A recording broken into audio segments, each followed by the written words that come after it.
नमस्कार दोस्तों, कैसा लगता है आपको भारत में एक जगह से दूसरी जगह जाने के लिए वीजा लगाना पड़ता? हैदराबाद, जयपुर, मुंबई जाने के लिए आपको वीजा लेना पड़ता और एक जगह से दूसरी जगह जाने के लिए आपको पासपोर्ट की जरूरत पड़ती। अगर भारत एक नहीं होता तो छोटे छोटे 25 से 28 देशों में बटा हुआ होता, तो आपको प्रत्येक जगह जाने के लिए वीजा लेना पड़ता। दुनिया भर के देश अपनी अपनी अलग भाषाएं, अलग अलग संस्कृति से बने हैं, लेकिन हमारे पास में अनेक भाषाएं, अनेक बोलियां, अनेक संस्कृतियां, लेकिन हम फिर भी एकता में रहते और मिलजुल कर एक दूसरे के पर्व मनाते। ये किस वजह से हुआ? किस व्यक्ति की वजह से भारत एकता के बंधन में बना? भारत आज छोटे छोटे टुकड़ों में नहीं बना। हम सब धर्मों के लोग, सब समुदाय के लोग साथ मिलकर रहते हैं, इसलिए हमारे देश की दूसरे देशों में अलग तरह की पहचान है। इसका कोर है अनेकता में एकता। आज हम भारत में एक झंडे के बीच रहते हैं, इस वजह से हम सब मिलजुल कर रहते हैं और एकता दिखती है। वह कौन है जिसकी वजह से आज भारत एक है और आज भारत में अनेकता की जगह एकता दिखती है? और वह कौन है जिसकी वजह से आज भारत एक है और आज भारत में अनेकता की जगह एकता दिखती है और हम सब मिलजुल कर रहते हैं? वो व्यक्ति कौन है, इसके बारे में आज हम चर्चा करेंगे। हम जब आज़ाद हुए थे, हमारे देश में 565 रियासतें थी।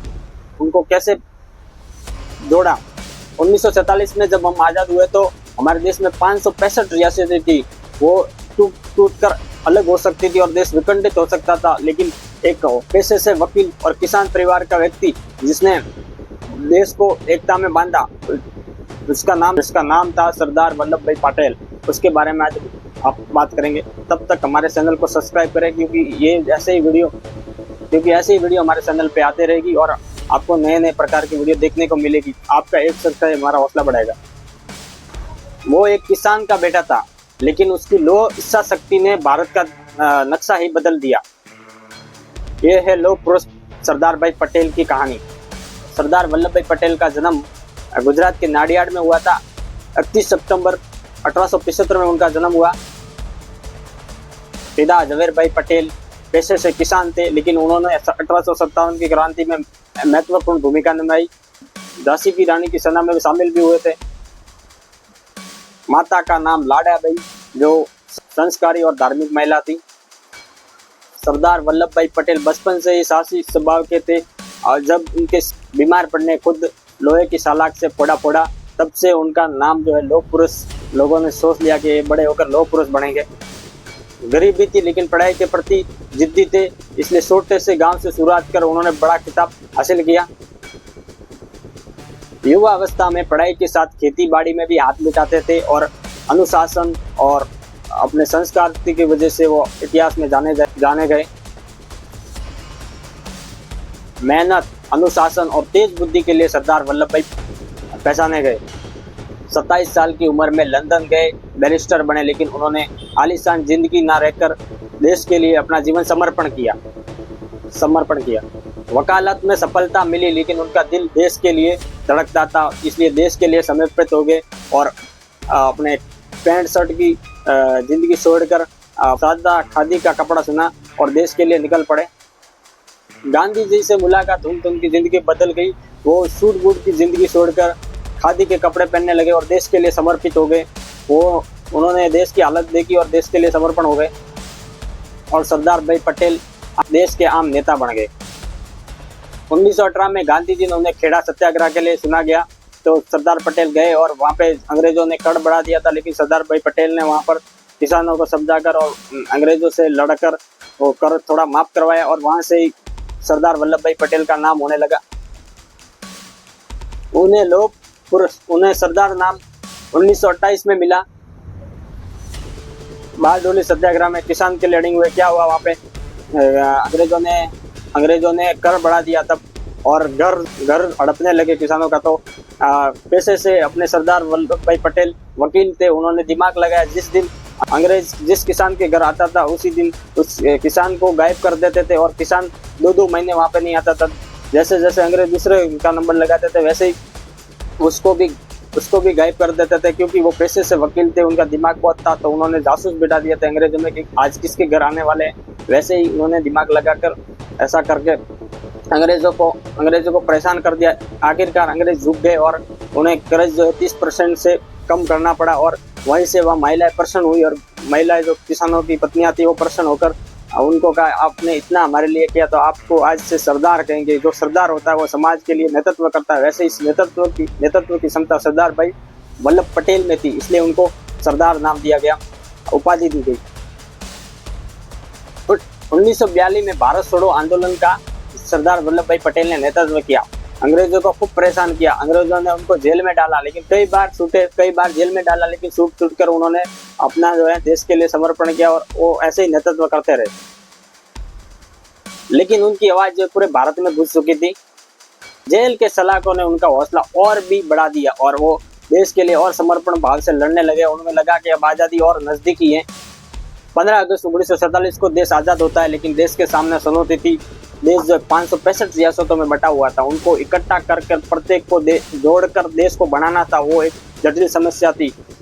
गांधी जी नेहरू को ही प्रधानमंत्री बनाना चाहते थे और सरदार वल्लभ भाई पटेल वोटिंग में जीत गए थे। हालांकि वोट करवाए थे, जब लोगों ने ज़्यादा वोट सरदार वल्लभ भाई पटेल को ही दिया, लेकिन सरदार वल्लभ भाई पटेल को जब मीटिंग चल रही थी तब गांधी जी नेहरू जी से पूछा कि आप दूसरा पद लोगे, तो सरदार वल्लभ भाई पटेल तो तैयार हो जाते, लेकिन नेहरू ऐसे गर्दन निशा झुका दी। तब गांधी जी को लगा इनको तो प्रधानमंत्री का ही पद चाहिए, तो उन्होंने चुपचाप चिट्ठी निकालकर सरदार वल्लभ भाई पटेल को पकड़ा दी। तो सरदार वल्लभ पटेल ने पढ़ा तो उसमें लिखा कि आप उप प्रधानमंत्री बन जाओ, नेहरू को बना दो। तो नेहरू को प्रधानमंत्री बना दो। सरदार वल्लभ भाई पटेल तुरंत पीछे हट गए और बोले मेरे प्रधानमंत्री नहीं बनूंगा, मैं अध्यक्षता से इस्तीफा देता हूँ। तब गांधी जी भी खुश हो गए। दूसरे दिन पत्रकारों ने गांधी जी से सवाल किया कि भाई आप पूरा देश सारा तरफ सरदार वल्लभ भाई पटेल प्रधानमंत्री बने, लेकिन आपने ऐसा क्यों किया? तो वो बोले कि नेहरू तो मेरा मानता नहीं है, लेकिन सरदार मेरा बहुत मानता है, इसलिए मैंने उसको समझा बुझा के बोला कि अगर नेहरू पार्टी तोड़ के चला गया तो कांग्रेस बिखर जाएगी और देश की आज़ादी मुश्किल हो जाएगी। लेकिन सरदार वल्लभ भाई पटेल समझदार है, तो सरदार वल्लभ भाई पटेल ने शुरुआत से ही ऐसा किया कि देश इकट्ठा रहे, अपने पद की लालसा नहीं की। ऐसे मान सभी थे, धरती पर कम ही जन्म लगते सरदार वल्लभ भाई पटेल जैसे लोग।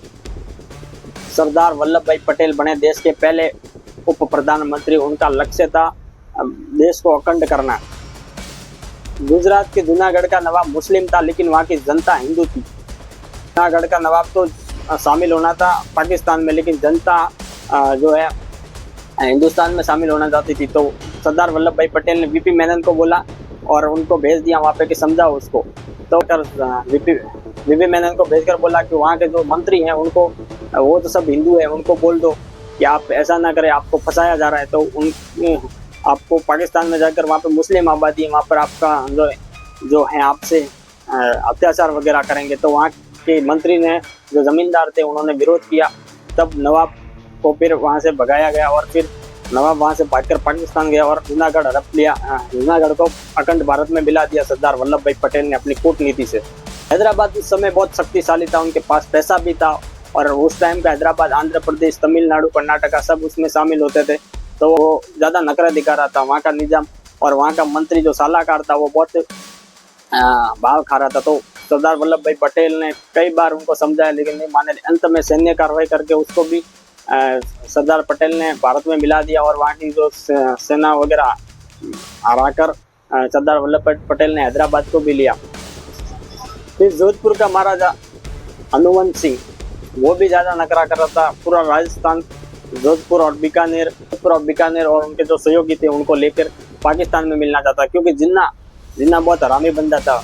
जिन्ना ने उनको लालच दिया था कि हम आपको एयरपोर्ट दे देंगे, वहाँ का बंदरगाह दे देंगे और आपको सुविधा प्रदान करेंगे लाहौर का।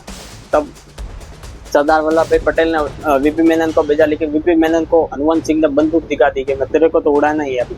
लेकिन वीपी मेनन फिर वहाँ पे आया। फिर सरदार वल्लभ भाई पटेल ने उसको, हनुवंत सिंह को, जोधपुर के राजा को वहाँ पे बुलाया अपने सरदार वल्लभ भाई पटेल के पास, और वहाँ पर उसको बोला मैं तेरे पिता को जानता था और मैं तेरे पिता की तरह, अगर मैं तेरे पिता की तरह व्यवहार करने लगा तो मैं पिता जैसा करने लगा तो फिर तुम सहन नहीं कर पाओगे। तब सरदार वल्लभ भाई पटेल का हनुवंत सिंह ने सीधा साइन करके दे दिया। साइन करके भारत में मिलने के लिए राजी हो गए। पूरा राजस्थान वहाँ पे आ गया। अगर राजस्थान पाकिस्तान में चला जाता तो वहाँ पे दिल्ली नज़दीक पड़ता और भारत के लिए मुश्किलें खड़ी कर सकता था। और तीसरा कश्मीर, कश्मीर के महाराजा हरि सिंह भी ऐसे ही थे, वो उसको स्विट्जरलैंड बनाना चाहते थे कश्मीर को, वो समझते स्विट्जरलैंड बन जाएगा, लेकिन पाकिस्तान के कबालियों ने कश्मीर पर हमला करना शुरू कर दिया। तब उन्होंने सरदार वल्लभ भाई पटेल से सहायता मांगी और सरदार वल्लभ पटेल ने उनको कहा कि अगर आप भारत में विलय करोगे तो ही मैं आपको सहायता दूंगा। तो उन्होंने हस्ताक्षर कर दिया, लेकिन फिर भी थोड़ा प्रॉब्लम बच गया, क्योंकि वहाँ पे थोड़ा वल्लभ भाई पटेल ने कुछ ही दिनों में वो कर दिखाया जो हर कोई नहीं कर सकता और भारत अखंड बन गया। सरदार वल्लभ भाई पटेल का जीवन सरल और स्वभाव से एकदम सरल और सीधे थे, उनका जीवन एकदम सरल और आसान था। उनकी एक आवाज पूरे भारत को दिशा देती थी, वो एक भारत के पिता तुल्य थे। 15 दिसंबर 1950 को भारत ने अपना लौह पुरुष खो दिया, लेकिन उनका नाम आज भी जिंदा, आज भी हम उनका नाम सुनते हैं तो देशभक्ति की ज्वाला जल उठती है। दुनिया की सबसे ऊंची प्रतिभा स्टैच्यू ऑफ यूनिटी उसकी गवाह बनती है, उनकी सांस की आज गवाही देती है। याद रखो, सरदार वल्लभ भाई पटेल भारत के असली लौह पुरुष। अगर आपको ये वीडियो पसंद आया तो लाइक करें, चैनल को सब्सक्राइब करें और कमेंट करें, हम आपके लिए ऐसे वीडियो लाते रहेंगे।